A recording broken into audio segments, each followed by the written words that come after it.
Hello guys, welcome to my another video. आज की अपनी इस वीडियो में हम जो यूनिट 1 है, diversity of the living world का second chapter biological classification start कर रहे हैं।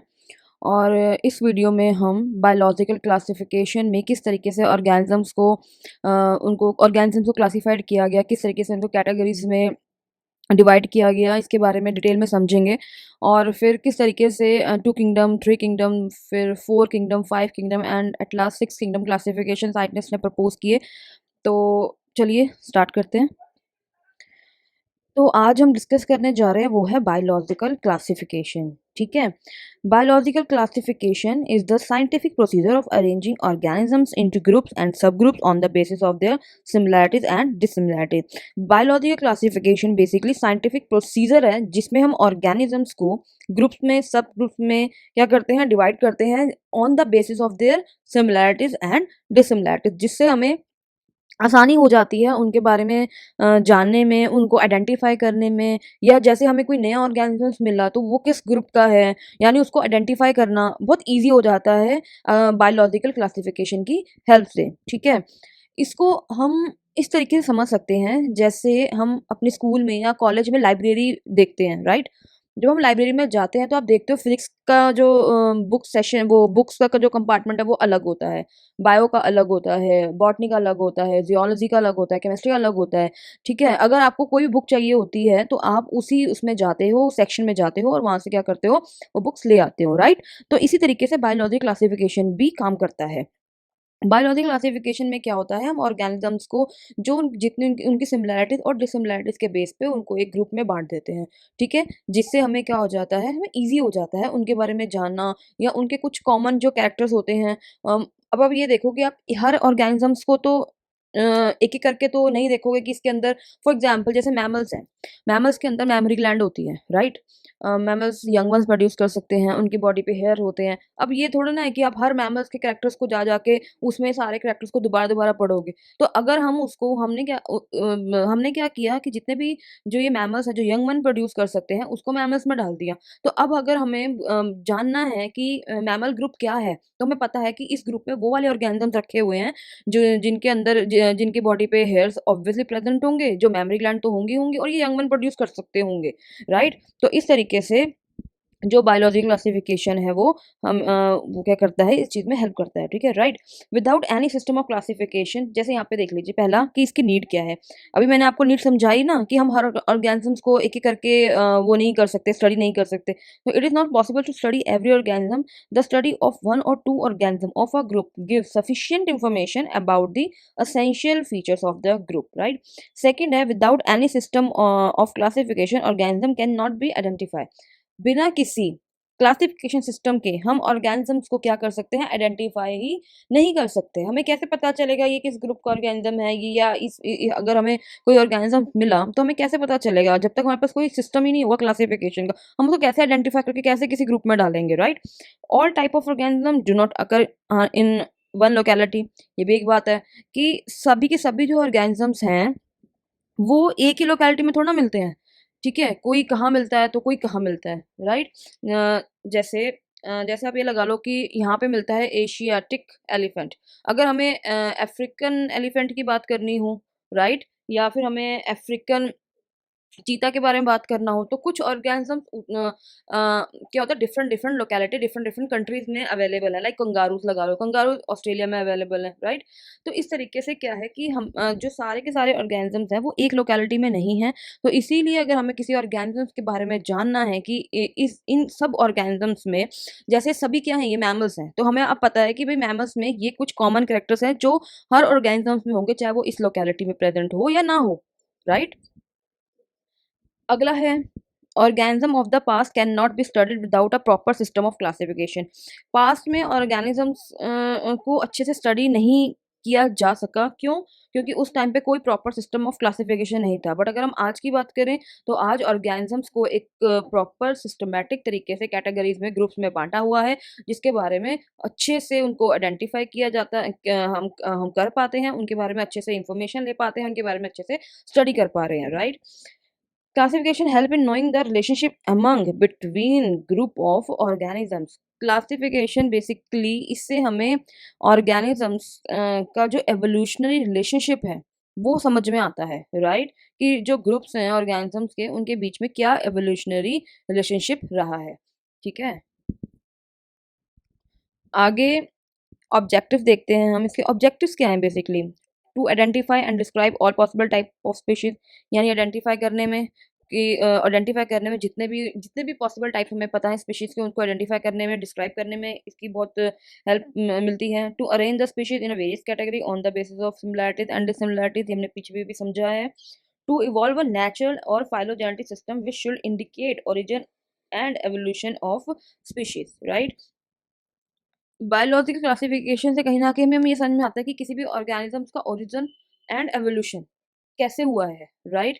तो उस हमें जब हम किसी ऑर्गेनिज़्म को क्लासिफ़ाइड करते हैं, तो हम कहीं न कहीं ये भी जान जा हमें ये भी इसके बारे में भी इन्फॉर्मेशन मिलती है कि उसका ओरिजिन कैसे हुआ, उस स्पीशीज़ का एवोल्यूशन कैसे हुआ होगा, ठीक है जी? Help in easy identification of organisms, यानी ये हेल्प करता है ईज़ी आइडेंटिफिकेशन में ऑर्गेनिज़म्स के। मैंने अभी आपको बताया कि अगर हमें सपोज़ करो कोई ऑर्गेनिज़्म मिला और अगर हम हमने हम अगर हमें कोई ऑर्गेनिज़म्स मिला फॉर एग्ज़ाम्पल, और उसको डिफरेंट कैटेगरीज़ हमने उसका बायोलॉजिकल क्लासिफ़िकेशन किया हुआ है जैसे, तो हमें पता है कि उस ऑर्गेनिज़म्स को अच्छा ये मिला है, अच्छा इसके 4 पैर हैं, ठीक है, इसकी बॉडी पे हेयर है, अच्छा इसकी बॉडी पे मैमरी ग्लैंड है, तो यानी कि ये किसी मैमल यानी ये मैमल ग्रुप का क्या है ऑर्गेनिज़्म है। तो इस तरीके से हम क्या कर सकते हैं, ईज़िली उसको आइडेंटिफ़ाई कर सकते हैं, क्योंकि हर ग्रुप के कुछ कॉमन कैरेक्टर्स होते ही होते हैं, राइट? तो इस तरीके से अब टाइप की अगर हम बात कर ले, तो बायोलॉजिकल क्लासिफिकेशन के 3 टाइप्स हैं। फर्स्ट है artificial system of classification, second है natural system of classification and third है phylogenetic system of classification. Artificial system of classification को एरिस्टोटल ने अटेम्प्ट किया था। George Bentham and Joseph Dalton Hooker ने नेचुरल सिस्टम ऑफ क्लासिफिकेशन दिया था। Adolf Engler and Karl Prantl ने phylogenetic system of classification को समझाया था। ठीक है जी। तो पहला देखते हैं आर्टिफिशियल सिस्टम क्लासिफिकेशन क्या होता है।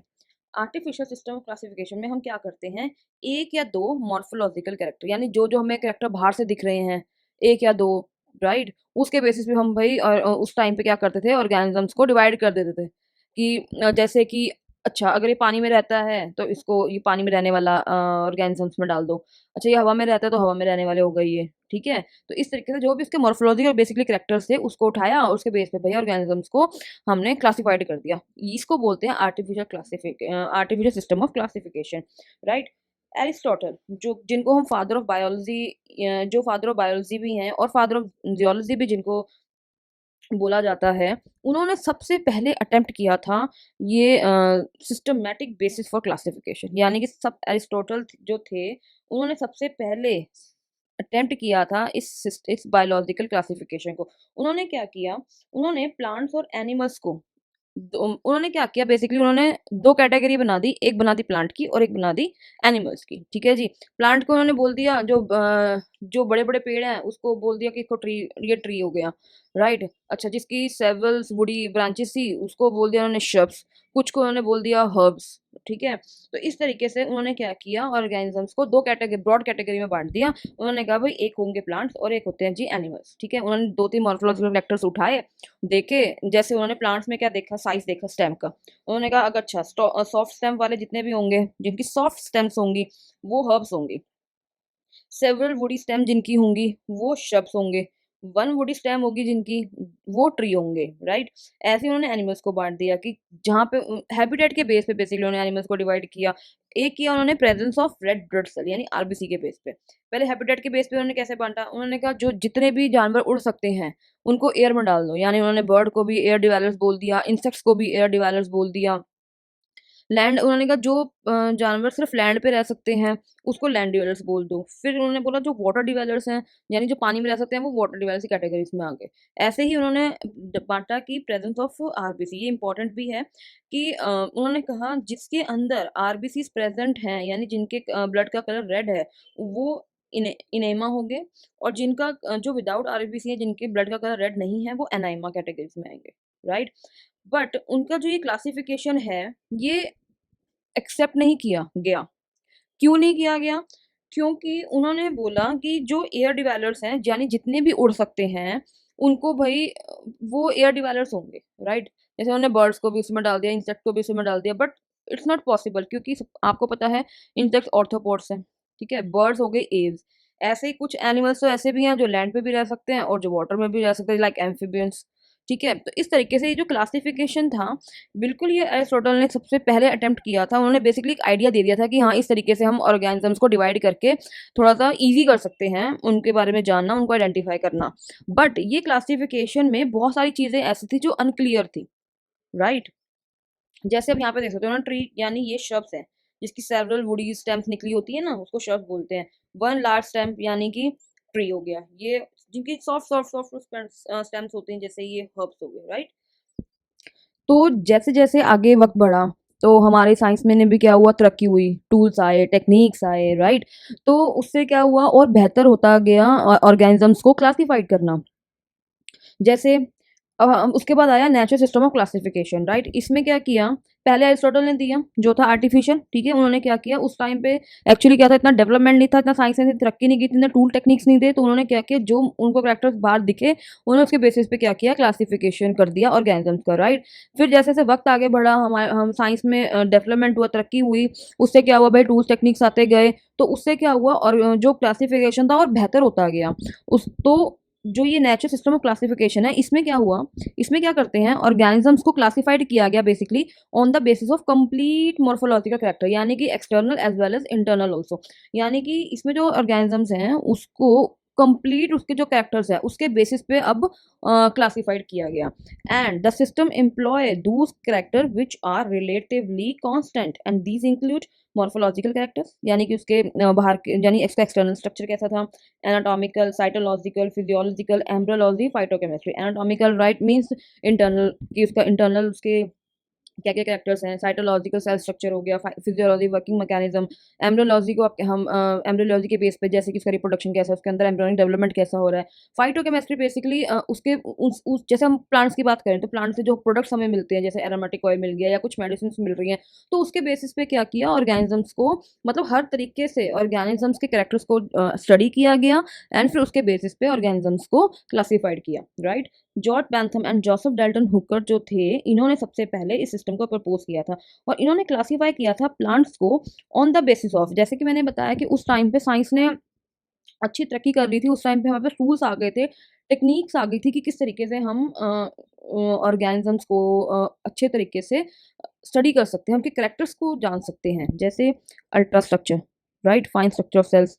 इन्होंने माइक्रोस्कोप की हेल्प से देखा कि उसका अल्ट्रा स्ट्रक्चर कैसा है, प्लांट्स का एनाटॉमी देखी, एम्ब्रियोलॉजी देखी, राइट, फाइटोकेमिस्ट्री, जैसे कि मैंने आपको बताया अभी कि स्टडी ऑफ प्लांट्स प्रोडक्ट्स की, अगर उनसे ऑयल मिल रहा है तो यानी कि वो ऑयल यील्डिंग प्लांट्स हैं, कॉट अगर उनसे मेडिसिन मिल रही है तो मेडिसिन यील्डिंग प्लांट्स हैं, राइट? तो इस तरीके से उन्होंने प्लांट्स को अच्छे से स्टडी किया, उसके कैरेक्टर को अच्छे से स्टडी किया, एंड उन्होंने बुक लिखी जेनरा प्लांटेरम, और इस बुक में बैंथम एंड हुकर ने बिगेस्ट एंड नेचुरल क्लासिफिकेशन दिया प्लांट्स का, यानी स्पर्माइटोफाइटा का, that means plants with seed. और इन्होंने क्या किया, डिवीजन स्पर्माइटोफाइटा को तीन क्लासेस में बांटा, डाइकोटिलिडोनाई, जिम्नोस्पर्मी एंड मोनोकोटिलिडोनाई, राइट? उसके बाद थर्ड है phylogenetic system of classification. So this classification is based on evolutionary relationship between various organisms and assume that organisms belonging to the same taxa have a common ancestor, right? ये जो classification है basically organisms के बीच में evolutionary relationship कैसा रहा है, उसके base पे ये क्लासिफिकेशन दिया गया, ठीक है? और ये एज्यूम किया गया जो ऑर्गेनिज्म सेम टैक्सा को बिलोंग करते हैं उनके कॉमन एंसेस्टर रहे होंगे, right? This classification is based on the evolutionary concept from Darwin's book, that is the origin of species.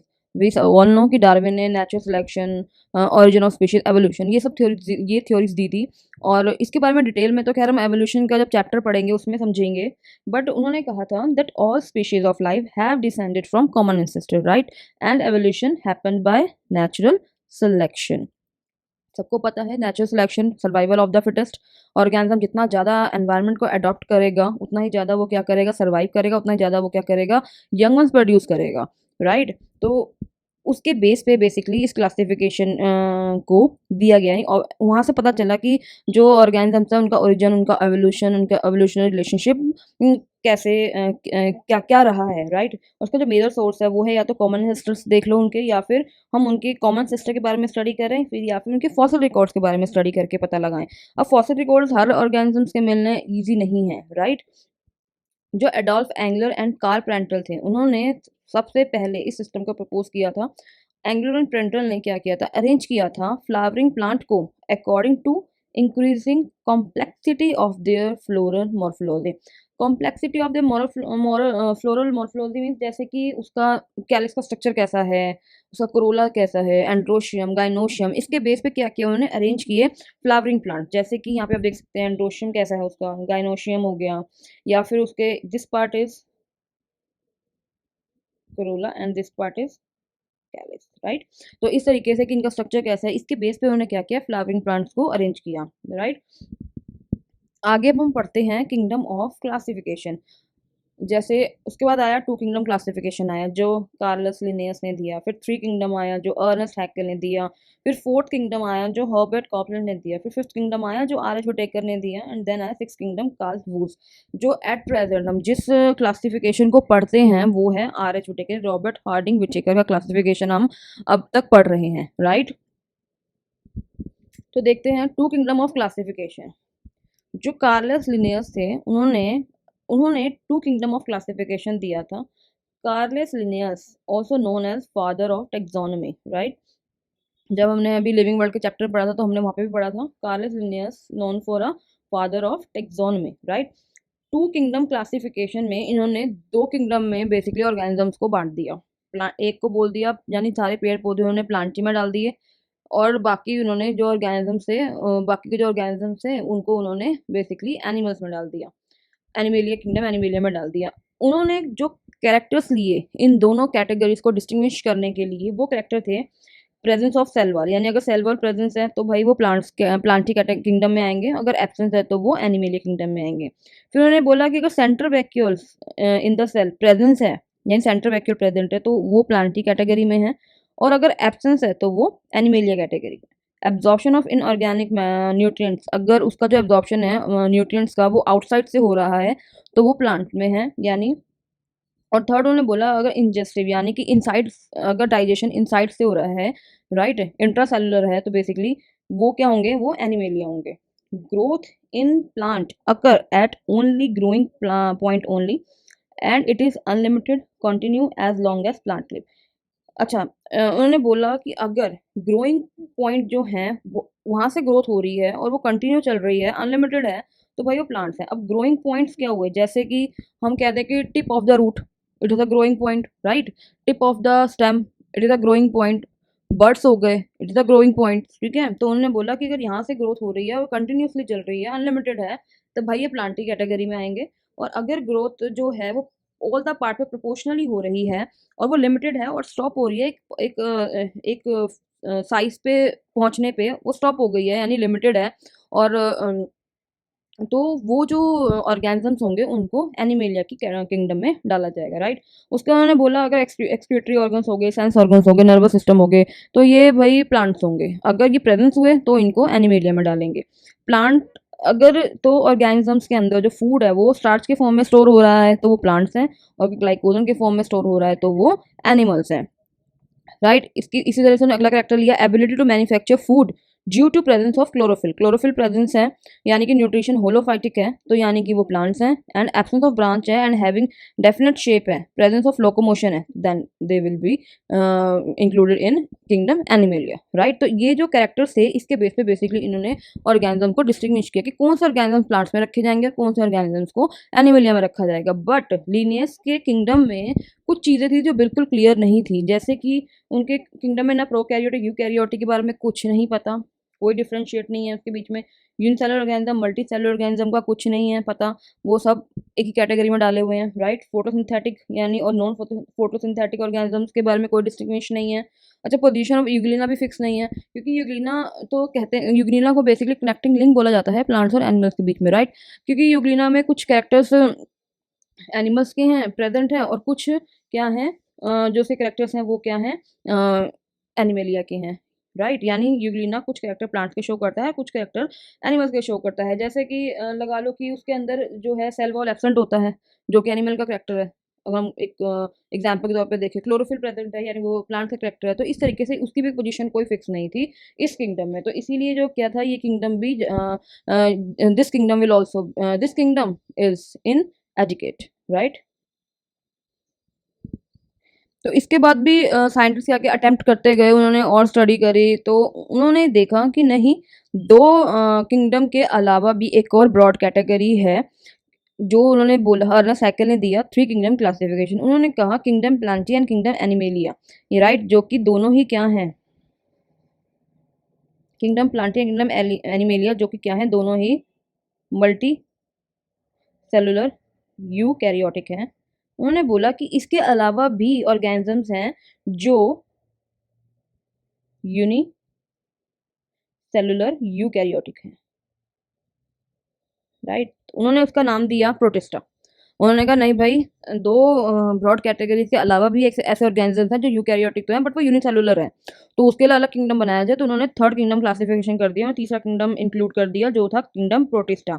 अच्छा, इस किंगडम में उन्होंने क्या किया, प्रोटोजोन्स भी डाल दिए, फंजाई भी डाल दिए, बैक्टीरिया भी डाल दिए, डायटम्स भी डाल दिए, राइट।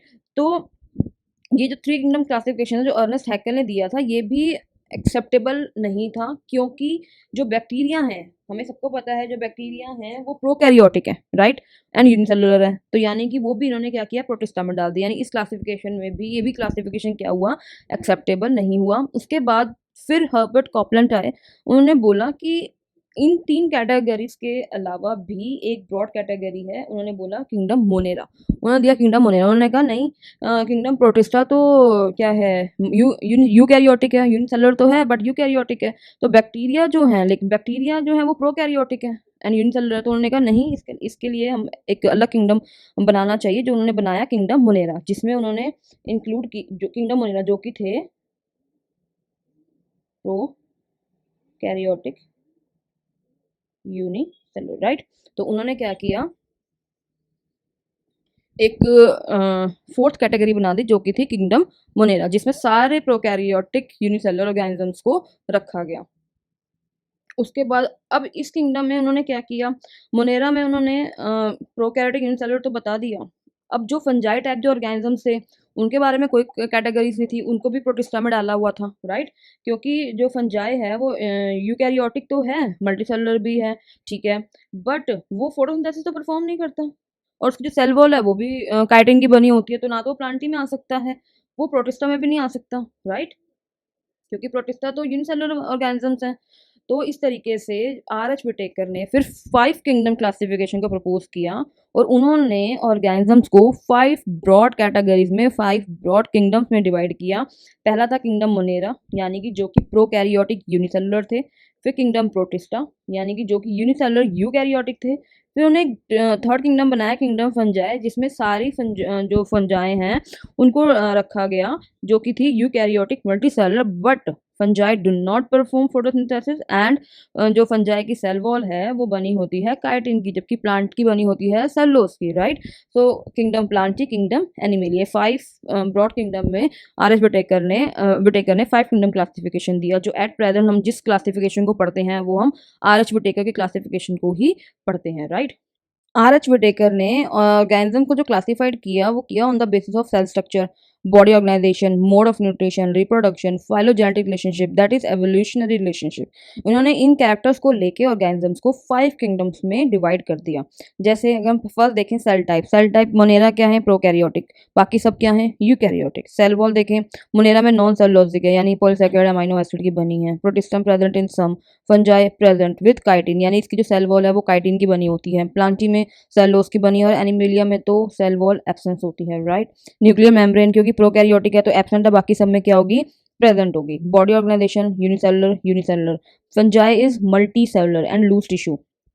प्लांटी में हमें टिश्यू एंड ऑर्गन्स देखने को मिलते हैं। एनिमेलिया में tissue organ system well developed होता है, राइट। मोड ऑफ न्यूट्रिशन देखें तो मोनेरा क्या है, ऑटोट्रॉफ। ऑटोट्रॉफ वी नो कि जो अपना फूड खुद बना सकते हैं, राइट।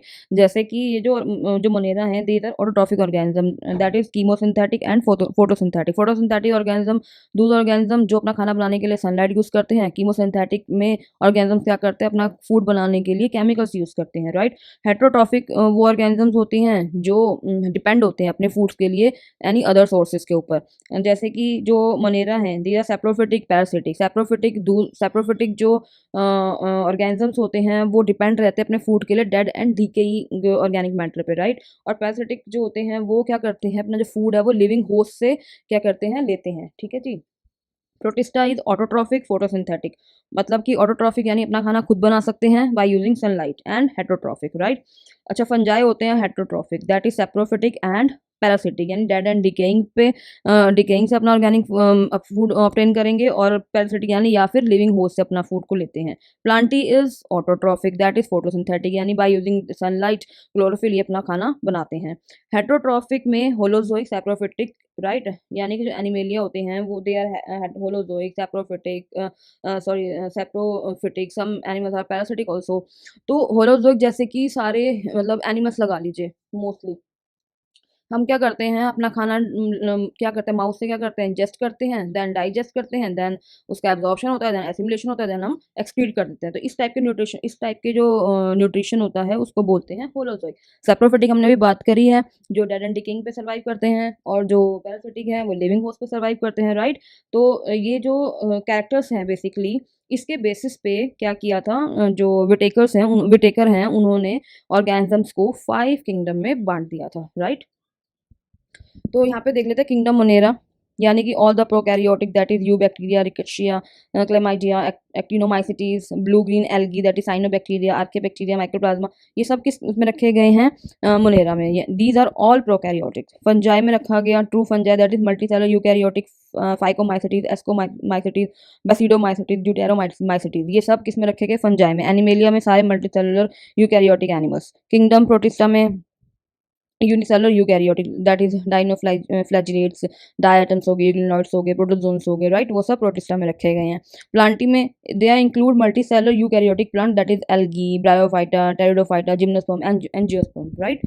तो यहाँ पे देख सकते हैं हमने कुछ डायग्राम भी लिए हैं, these are Monera, right, these are Protista, Plantae, fungi and Animalia. इसके बाद कार्ल वूस ने दिया 6 किंगडम ऑफ क्लासिफिकेशन, राइट। उन्होंने बोला कि 6 किंगडम क्लासिफिकेशन है, चाहे उसको 6 किंगडम क्लासिफिकेशन बोल दो या 3 डोमेन सिस्टम ऑफ क्लासिफिकेशन बोल दो, दोनों ही बात एक है। इन्होंने सजेस्ट किया कार्ल वूस ने कि जो मोनेरा किंगडम है, राइट, जो किंगडम मोनेरा है उसको 2 ब्रॉड कैटेगरी में बांट दो, आर्कियोबैक्टीरिया एंड यू बैक्टीरिया। तो इन्होंने क्या किया, जो किंगडम मोनेरा था, यानी कि किंगडम मोनेरा, राइट, इन्होंने किंगडम मोनेरा को 2 ब्रॉड कैटेगरी में बांट दिया, kingdom archaebacteria and kingdom eubacteria. बाकी kingdom Protista, kingdom Fungi, kingdom Plantae, kingdom Animalia, ये दोनों ही क्या हैं, दोनों ही बैक्टीरिया हैं, मोनेरा में आते हैं, यानी प्रोकैरियोटिक हैं, यूनिसेलुलर है। तो किंगडम आर्कियोबैक्टीरिया को इन्होंने बोला domain archaea, kingdom eubacteria that means domain bacteria, and बाकी जो ये किंगडम थे जो कि प्रो यूकैरियोटिक थे, इन्होंने इसको बोला डोमेन यूकैरिया। तो इस तरीके से इन्होंने 3 डोमेन सिस्टम में जो ऑर्गेनिजम्स हैं उनको बांट दिया। एक उन्होंने बोला डोमेन आर्किया, एक बाकी जो यूबैक्टीरिया थे उनको उन्होंने डोमेन बैक्टीरिया में रखा, और बाकी जो यूकैरियोटिक्स थे उसको उन्होंने रखा डोमेन यूकैरिया, राइट। तो इस तरीके से जो कार्ल वूस थे उन्होंने 6 किंगडम ऑफ क्लासिफिकेशन दिया, जिसे हम 3 डोमेन सिस्टम भी बोलते हैं। तो अभी हमने बायोलॉजिकल क्लासिफिकेशन को डिटेल में समझा, किस तरीके से ऑर्गेनिजम्स को क्लासिफाइड किया गया, फिर 2 किंगडम क्लासिफिकेशन आया, फिर 3 kingdom, 4th, 5th, 6 kingdom classification के बेस पे ऑर्गेनिजम्स को किस तरीके से ब्रॉड कैटेगरीज में डिवाइड किया गया, राइट। तो अभी एट प्रेजेंट जो हम किंगडम पढ़ रहे हैं वो हम RH विटेकर यानी 5 किंगडम क्लासिफिकेशन पढ़ते हैं। तो उन इस बायोलॉजिकल क्लासिफिकेशन टॉपिक के बेस पे मैंने कुछ क्वेश्चंस निकाल के रखे हैं आपके लिए। क्वेश्चंस करने का एक बहुत बड़ा एडवांटेज ये भी हो जाता है कि आपका टॉपिक साथ के साथ रिवाइज हो जाता है, राइट, और आपको एक आइडिया भी लग जाता है कि इस तरीके से क्वेश्चंस पूछे जा सकते हैं, ठीक है जी। तो हम एक एक करके इन क्वेश्चन को एक बार डिस्कस कर लेते हैं। जैसे फर्स्ट क्वेश्चन है, विच of the following was given the status of kingdom in the classification system given by Copeland. जब कॉपलैंड ने फोर्थ किंगडम को ऐड किया था क्लासिफिकेशन में, तो उन्होंने कहा था भाई यूकैरियोटिक के अलावा भी ऑर्गेनिजम्स होते हैं जो प्रोकैरियोट्स होते हैं, यानी कि इसका ऑप्शन है सही प्रोकैरियोट्स। उन्होंने दिया था किंगडम मोनेरा। उन्होंने कहा था मोनेरा में सभी के जो सभी ऑर्गेनिजम्स हैं वो क्या हैं, prokaryotes, right. Who has suggested six kingdom classification, जिसे थ्री डोमेन सिस्टम भी बोलते हैं, जो कि दिया था कार्ल वूस ने। Which one of the following is not the basis of five kingdom classification. जब फाइव किंगडम क्लासिफिकेशन जो आर एच विटेकर ने दिया था, उन्होंने ऑर्गेनिज्म को क्लासिफाइड किया था on the basis of cell structure, body organisation, reproduction, mode of nutrition and phylogenetic relationship. तो यानी कि उसमें जो कैरेक्टर था, जो रिजर्व फूड मटेरियल है, वो नहीं लिया गया था, राइट। तो reserve food material is not the basis of five kingdom classification. अगला क्वेश्चन है, in Whittaker five kingdom classification eukaryote were assign to. Five kingdom classification में कौन कौन से किंगडम आते हैं, मोनेरा, ठीक है जी, फिर आता है प्रोटिस्टा, फिर आता है जी फंजाई, फिर आता है प्लांटेई, एंड देन आता है animalia, right. Protista, fungi, animalia, Plantae, ये सभी के सभी क्या हैं, दे आर यूकैरियोट्स। एंड जो मोनेरा है, ये क्या है, सिर्फ यही हैं जो क्या हैं, प्रोकैरियोट्स, राइट। तो जो 500 क्लासिफिकेशन है, eukaryote are assigned to only 4 of the 5 kingdom. Which of the following are not eukaryotic, हमने भी बात की, not eukaryotes, these are Monera. Aristotle classified animals into two group on the basis of presence और absence of RBC.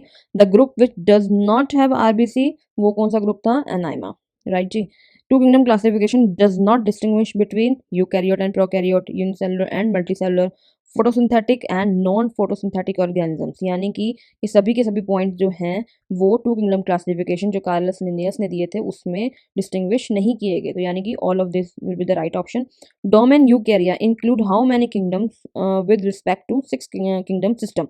जो domain Eukarya है उसमें जो four kingdom थे वो इंक्लूडेड थे। फर्स्ट डोमेन था आर्किया, सेकंड डोमेन था बैक्टीरिया, एंड फोर्थ किंगडम था यूकैरिया, जिसमें सारे यूकैरियोट्स थे। Who gave four kingdom classification, Copland, a system of classification in which external and internal features are considered। यानी कि वो सिस्टम ऑफ क्लासिफिकेशन जिसमें सारे कैरेक्टर्स एक्सटर्नल इंटरनल जो इंक्लूड किए गए थे, कंसिडर किए गए थे, वो था नेचुरल सिस्टम ऑफ क्लासिफिकेशन, जो कि George Bentham and Joseph Dalton Hooker ने दिया था। तो अभी हमने टॉपिक भी पढ़ लिया, उसके ऊपर क्वेश्चंस भी कर लिए। अगर आपको मेरी वीडियो इन्फॉर्मेटिव लगी हो, अच्छी लगी हो, आपको लगा हो कि आपके कोई डाउट्स रह गए हों, तो आप मुझसे बिल्कुल से कमेंट सेक्शन में पूछ सकते हैं। अगर आपको इन्फॉर्मेटिव लगी हो तो इसे प्लीज़ ज़्यादा से ज़्यादा लाइक करें, शेयर करें एंड सब्सक्राइब करें। Thank you.